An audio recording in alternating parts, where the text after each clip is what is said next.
folks, and welcome to another episode of the Bootcast with Irish Bootstrapper. I'm your host, Eugene Devereaux, and this is Series 4, Episode 6, Challenging the Fitness Quo with Cian O'Brien. Cian is a coach based in Ireland here, and he's very much against all of the mainstream, popular coaching and training programs and fitness regimes that have really been pumped out at an alarming rate over the past couple of years as everything started moving online. And very often these training programs can be toxic and dangerous for people, especially when people don't know what they're doing, or maybe they're new to training, or they're just prescribed the wrong training as such. So without further ado, folks, please welcome Cian O'Brien to the Bootcast.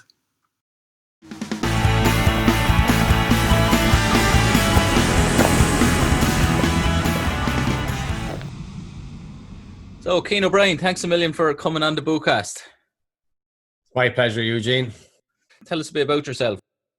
I'm an online coach, and I know that nowadays everybody and their dog is really an online coach, but I've been online since well before COVID. I started off with years of in-person coaching, and online was the only way it really made sense to me, especially how the fitness industry is set up and how it's delivered. I've called my service KFS, and everyone's like, what's KFS?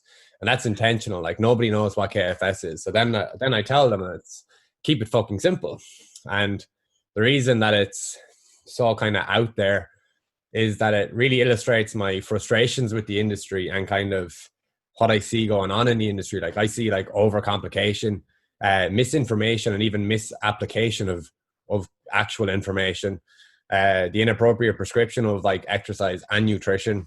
And then you've got like these unscrupulous salespeople ramming unnecessary and oftentimes dangerous products and services down the throats of vulnerable people.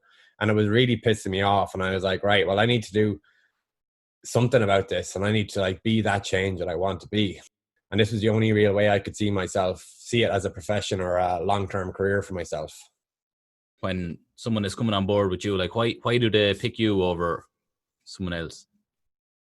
There's a few issues really with how fitness has been delivered. I think some of the problems will be like how we perceive fitness and our goals, and then how it's actually delivered. So we look at fitness as something that's temporary. Like, it's like, oh, I'm going to do this and then I'm going to go back to my life.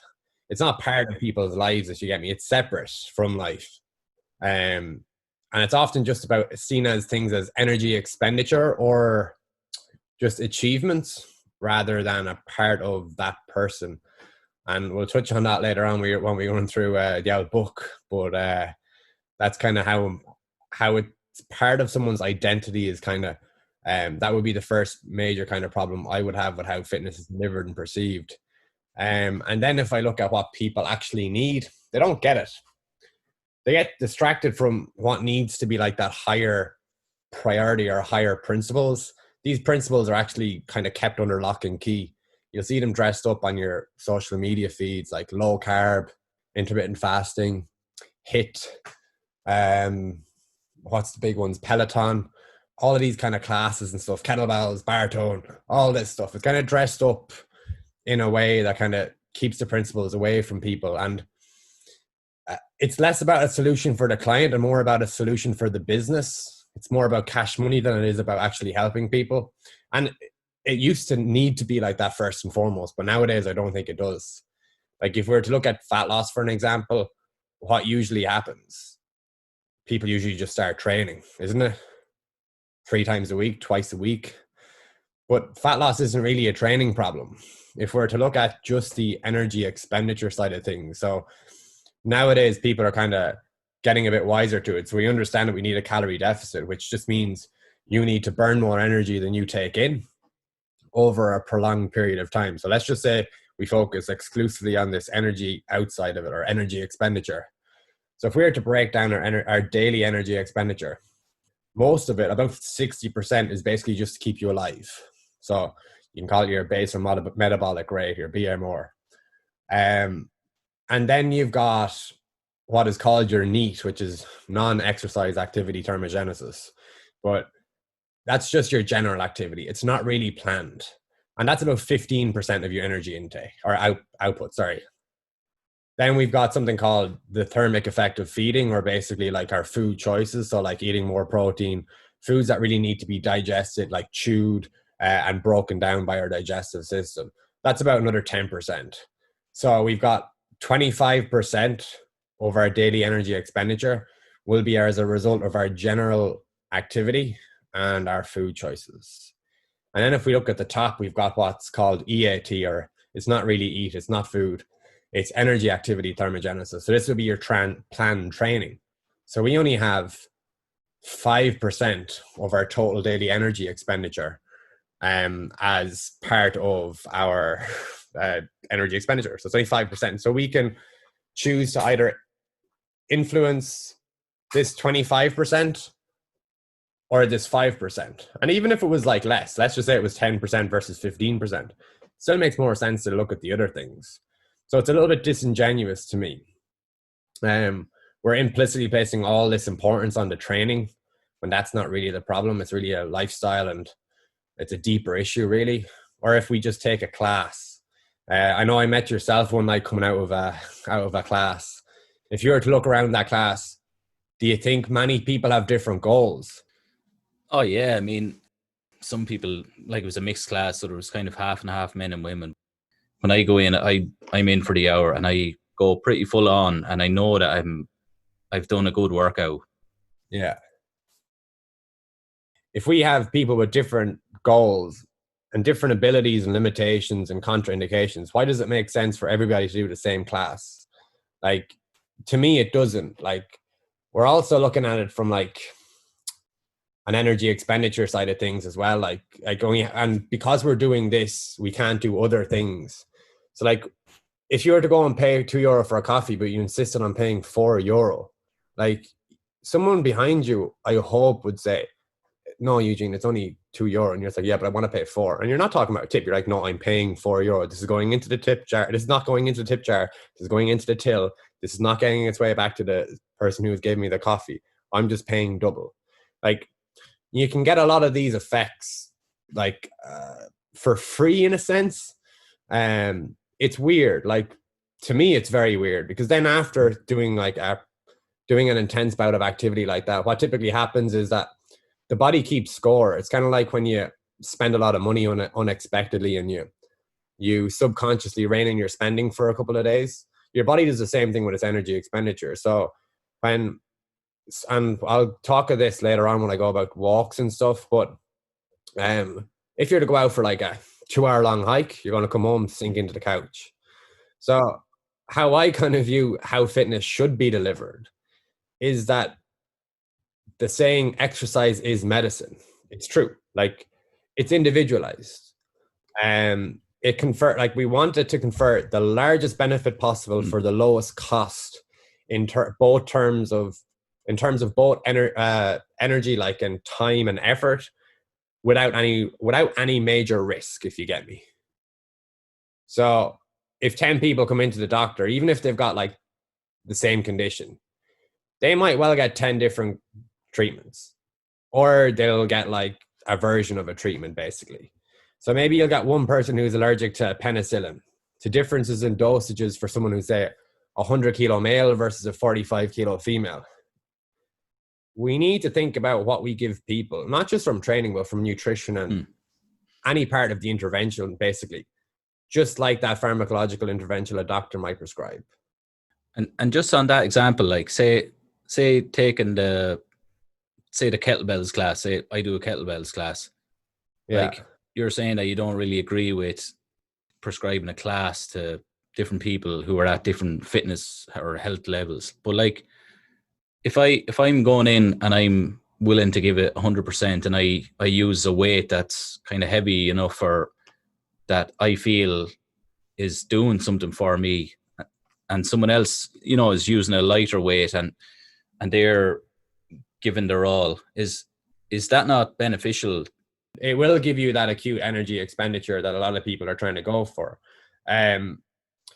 I'll talk about this later on when it comes to like things that make us feel comfortable and uncomfortable. But I tend to think of like exercises in like 4 distinct quadrants, if you will. Like, ones that are kind of fun and ones that are not fun on one axis, and then on the other ones that are productive and more productive and less productive, we'll say, on the other ones. And I would put classes in that less productive, less productive, more fun quadrant. It just doesn't give people what they need. Yeah. And I've never really seen people get what they need out of a class longer than a month, 3 months. I've never seen I don't think I've ever really seen anybody get and maintain the results that they went with first of all. Like, so if I would think about it like that, I would think first of all about the type. So like, what type is most important? What drug do they need? Then it would be like, what's the dose? So like, is it sufficient to be therapeutic, or is it too little? Or is it too much and it's toxic? How frequent is the dose needed? It's kind of like a drug leaving your system. Like, if that drug's half-life is whatever, 12 hours, that means in a day it's going to be out of your system. So you need to take it again the next day. Same thing with exercises, basically. How long of a course is needed? So like, you don't need to squat heavy every single day for the rest of your life. That would just be idiotic, and you'd probably confer a lot of negatives rather than benefits to it, in the grand scheme of your life, at least. And then like, what's the individual's tolerance to it? Like, have you exercised consistently for last year, or have you been off exercise for however long?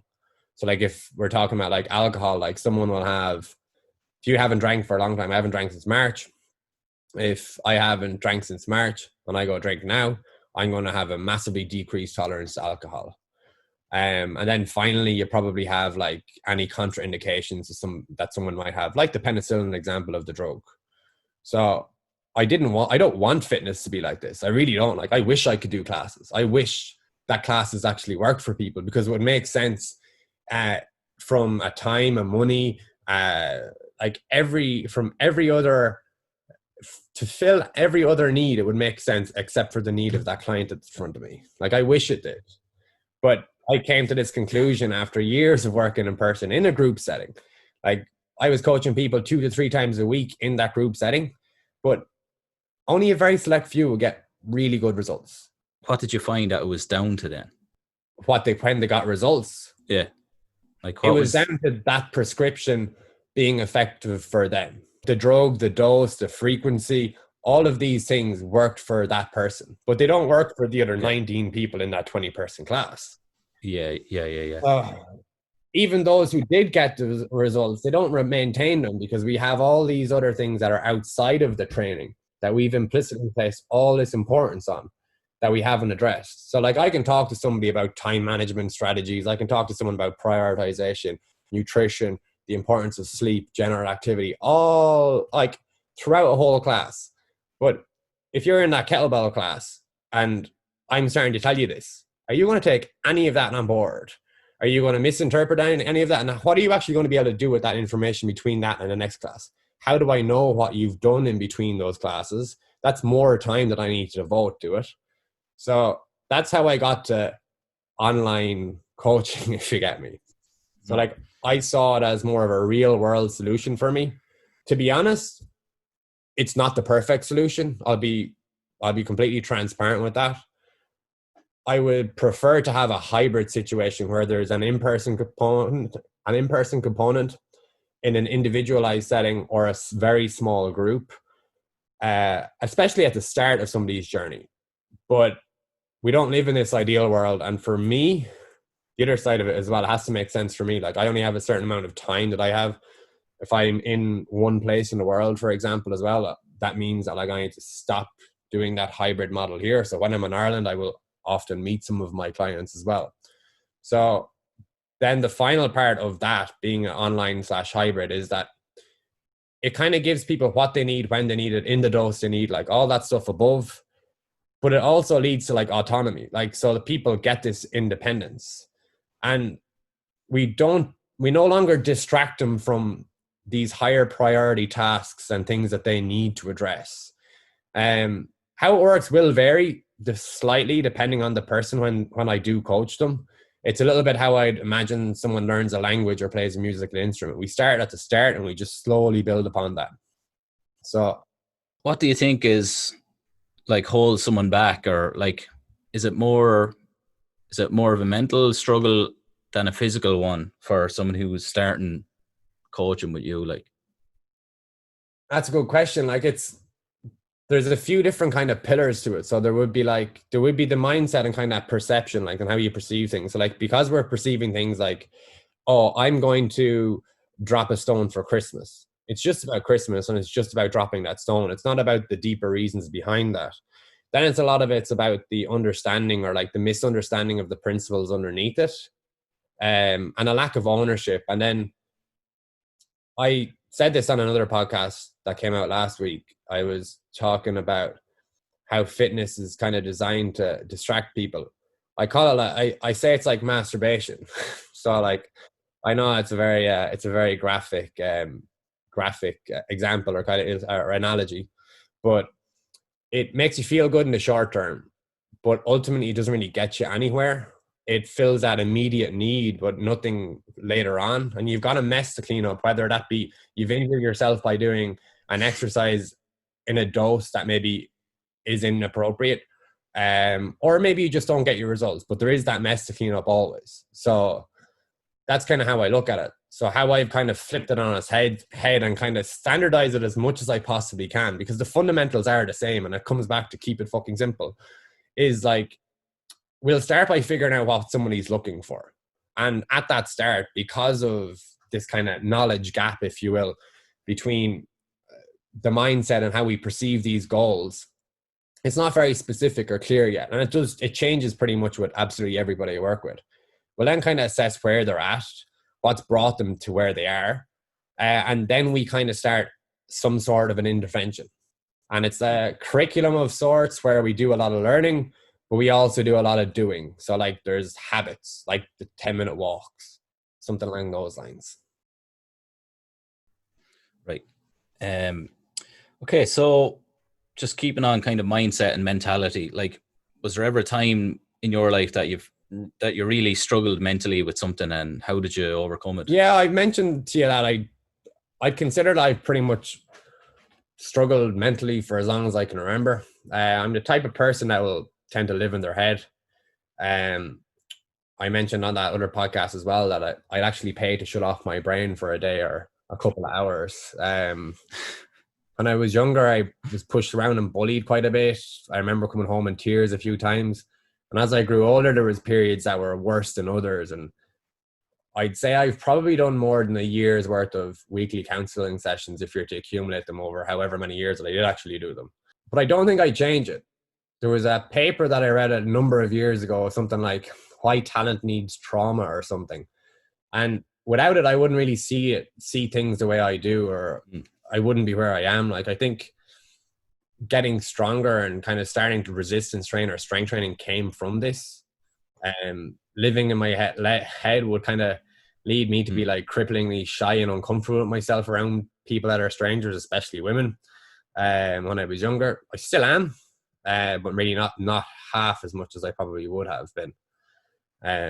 So kind of like above, when I was talking about earlier, kind of the fitness, it just allows me to kind of distract myself from what I needed to do. Like, it gave me that Dutch courage to overcome that nagging voice in my back of my head. So like, I would have just used alcohol to kind of not deal with those uncomfortable feelings of, oh, I don't really like walking into a gym, it's not very comfortable and stuff like that. So you were kind of anesthetizing yourself with drink to deal with like anxiety and like really bad like social anxiety, I suppose, like if you were to look at it from that kind of perspective. And like at different times in my life, I probably would have abused it a bit, and it definitely became too much. Like, I'm the type of person that'll lose the run of myself with a lot of things. Like, if I like get obsessed with Olympic weightlifting, when I did, I'll go down that rabbit hole until I come out the other end of it. So like thinking about things like all of the time and not being able to shut off my mind, when I would be even like sitting down for a few drinks with friends, like I'd know that I wasn't really enjoying it or valuing it, and that I really hated these trade-offs that I wasn't really explicitly accepting, but there were big trade-offs. Like, and then once you kind of get past that initial stage of, oh, why am I doing this? Like, it does get a bit fun, like in that moment, just like the classes, really. Like it's it's that immediate acute need. And maybe it was appropriate in some situations. I don't know. What's been your biggest physical challenge? I dislocated my elbow, my shoulder, and broke my collarbone all at once. But because I was so young and dumb, I got through that like very easily. Like I was back playing football in 10 weeks or something outrageous like that. Don't know how I did it. But about 2 weeks ago, I probably tore my ACL. I messed up my knee pretty badly. So that's probably going to be my biggest physical challenge. And it's only really starting. And what can you do like to overcome that, or like to work around not damaging it any further? Like, that's a really good question. When it happened, I freaked out mainly because of what I knew was ahead of me. Like if it is what we expect it is, and it goes down the surgical route and all, I don't intend on going back playing football, but it's like maybe 9 months. So like it's a very long period of time. So I had to think that this is actually a huge opportunity, as much of an inconvenience as it is. Like there's always a positive that can be taken from these negatives. Like, oh, I can't go to football. I was enjoying my football more than I have since I was a teenager. And I was like, yeah, but Cian, you're getting 2 hours back of your day 3 times a week, give or take. So like, I can always do something.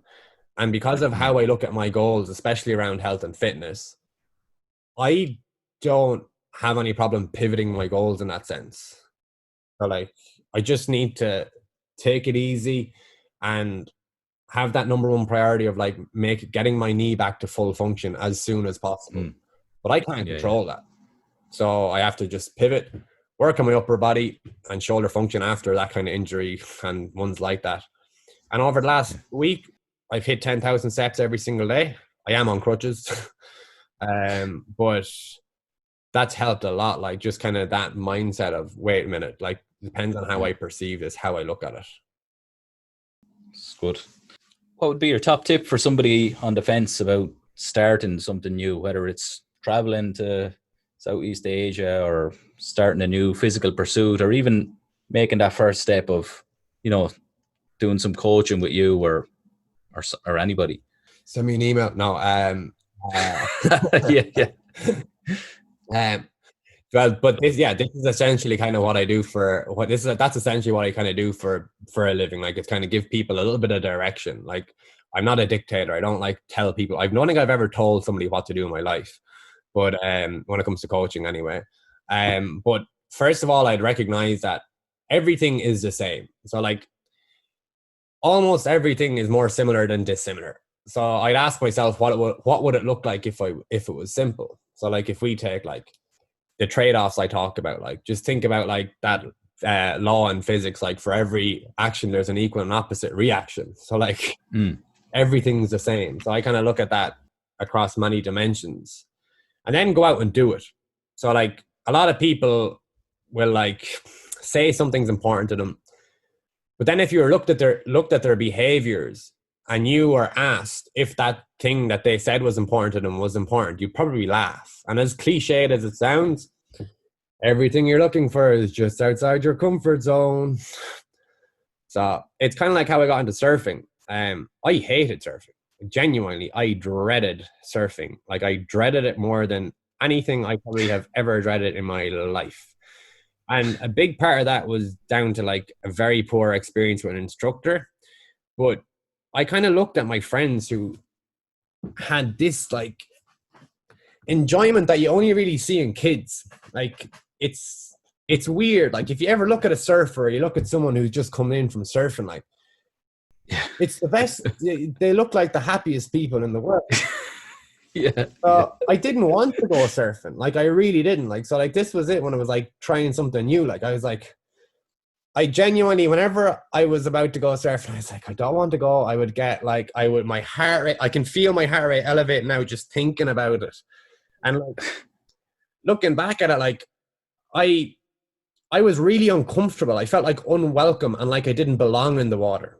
Like, I didn't want to take somebody else's wave. You went surfing there recently. Like, I didn't want to like, I didn't want to make a show of myself. Like, I just felt really unwelcome. Like, and it's kind of like how people explain the gym to me or how they're feeling about the gym.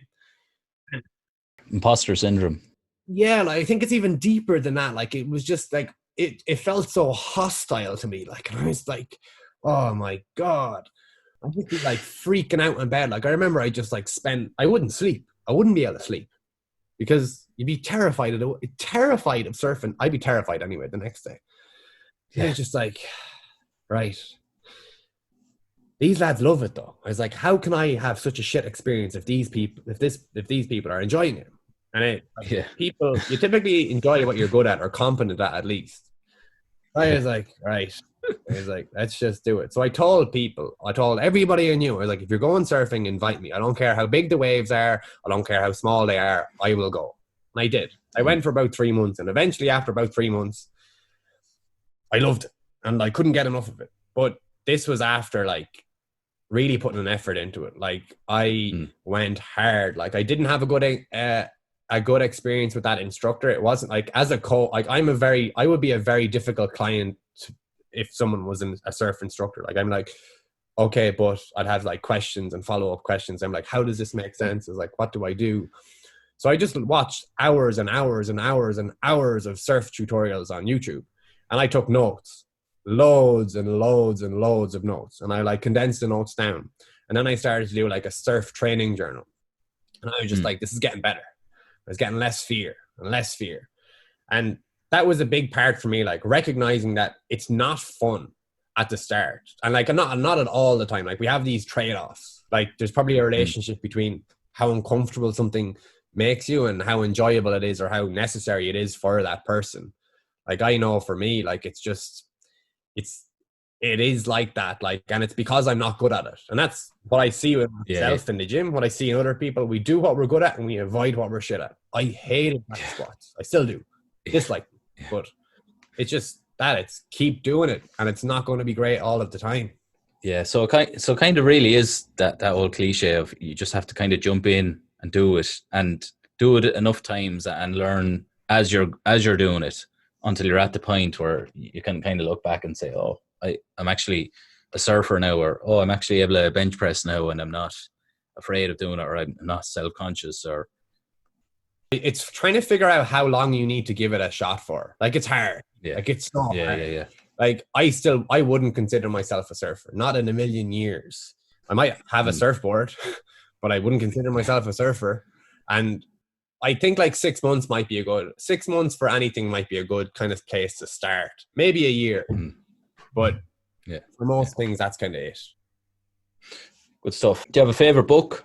I kind of hinted at it there, I think, with the identity and stuff there. That would be Atomic Habits. I'm probably sick and tired of recommending it to people that just pass me in the street. I'm not that bad. But I recommend it to every single client. Well, I used to recommend it to every single client. Now I just get them a copy and I ship it to them. So it just takes that middleman out. I don't have to ask them. It's like, hey, Eugene, did you get that book? And you're like, oh, yeah, I've been meaning to do that. And just like, zoom. Yeah. You get that book when you start. Good stuff. Do you have a favorite quote? My quotes kind of change day to day. It's very funny in a sense. Usually they're about simplicity. But there's something about Da Vinci as well. So the one I'm kind of gravitating towards of late is like one about, while I thought that I was learning how to live, I'd been learning how to die. I don't know if that's an accurate translation, by the way, but I think it is. I was a big Da Vinci fan growing up. Still am. Very interesting guy. Is there anything else that you think would be like really beneficial, like for just keeping on the theme of overcoming challenges? To overcome challenges, I would say that you're never alone like you think you are, and you're never a snowflake. Like you're never unique. There are people like you who are suffering just like you are. You will probably get a lot of help by just reaching out to these people. Like people will message me some things very, very personal. Like just spent the last 2 hours crying after coming home from the gym because I hate how I look and all, and comes back to kind of this image of fitness that we're projecting by the fitness industry and influencers. So I would reach out to somebody, and I would really recommend people actually get help, and real tangible help as well. Like, I'm not talking about buying an ebook off your favorite influencer. I'm talking about getting real help, whether it be coaching, a good quality course. Solid. Cian, just before we wrap it up, if people want to follow your journey, reach out to you, get in touch, book some coaching, what's the best way to find you online? KFS Online Coaching on Instagram, or you can send me an email at info@kfshealth.com. info@kfshealth.com. Okay. Cian O'Brien, it's been a pleasure having you on the Bootcast. Thanks a million. Best of luck. And yeah, chat to you soon. Anytime, Eugene.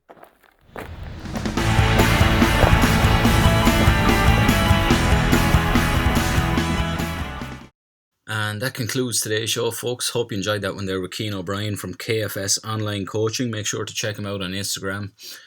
Give him a like and follow. And if you're interested in taking some coaching with Cian, give him a shout. As always, folks, I would really appreciate any reviews, ratings, or likes, shares, and comments you could leave wherever you do listen to your podcasts. Most people listen on Spotify or Apple Podcasts, or on the player itself on irishbootstrapper.com.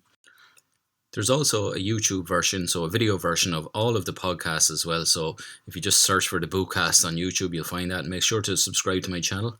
Would really appreciate that. Thanks a million once again, folks. And remember, become the journey.